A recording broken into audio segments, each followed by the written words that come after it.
గురు సేవానంద మాణిక్యాంబ సమేత అభేదనందని కూడా రెడ్డి సుబ్బారావార్య పితామహులకు జై. గురు దయానంద రాఘవేణమ్మ సమేత భూమానంద గుప్తుల సుబ్బారావార్యులకు జై. జై సద్గురు మహారాజ్కు జై. అయితే మన సిద్ధాంతం వచ్చేసి బృహత్ వాసిష్ఠ సిద్ధాంతం.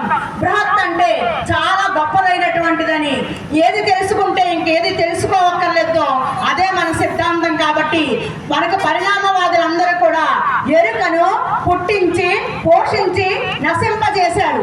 అంటే వాళ్ళందరూ కూడా సృష్టిని నిలుపుకొచ్చారు. కాబట్టి మతవాదులందరినీ నిరసన చేసుకొస్తూ మనకి శివరామ దీక్షితుల వారు చెప్పినటువంటి ప్రబోధన అందుకుంటూ కూడా మనకు భాగవత కృష్ణ ప్రభుల వారు ఎన్నో మనకి సులువైన మార్గాల్లో మనకి కందార్థాలన్నింటినీ కంద పద్యాలను అందించుకొచ్చారు. కాబట్టి మతముల వారు తమ సమ్మతమైనటువంటి శాస్త్ర మర్యాదలచే మితమేర్పరుచుకునే బహుగతులను కలిగించినట్టు గతి నీకేమిటికి, సఫలత చెందే స్థితి నీకేమిటికి, ప్రతిలేని బట్ట బయలున్న చూసి సంతతం లేనెరుక లేదని నమ్మనేసేసి మతాలందరినీ కూడా నిరసన చేసుకోవచ్చు.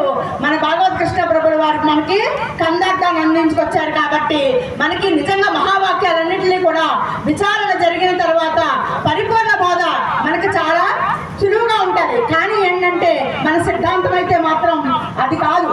ఎందుకంటే మన సిద్ధాంతం చాలా గొప్పదైనటువంటిది.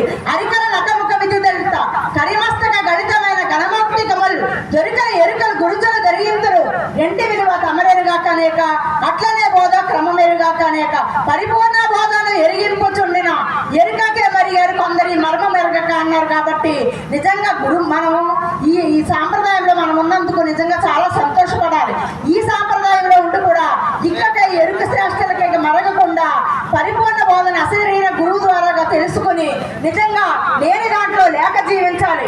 ఎందుకంటే లేని దాంట్లో లేక జీవించడానికి గొప్ప అని అడిగారు. కాబట్టి నిజంగా పండితారాధ్య పండిత శివానంద స్వాముల వారు రాసినటువంటి శిరోమణి శిఖామణి, భాగవత కృష్ణ ప్రభుల వారు రాసినటువంటి కందార్థాలు, మనకి శివరామ దీక్షితుల వారు రాసినటువంటి దీక్షిత్యాన్ని గురువు ద్వారాగా విచారణ పూర్వకంగా ఎవరైతే తెలుసుకుంటారో వాళ్ళకి ఈ యొక్క మర్మధర్మాలు అనేటువంటి అర్థమవుతాయే తప్ప మనకి ఎంతసేపు కూడా ఎరుకను పుట్టించుకుంటే మాత్రం ఎప్పుడైతే పుట్టించి పోవాలంటే మాత్రం తప్పది. ఎందుకంటే మరణం ఎప్పుడైతే జననం ఎప్పుడైతే ఉందో మరణం అప్పుడే ఉంటుంది, మరణం ఎప్పుడైతే ఉందో జననం ఎప్పుడైతే ఉంటుంది. కాబట్టి పుట్టి నశింప చేయాలనేది తప్పది.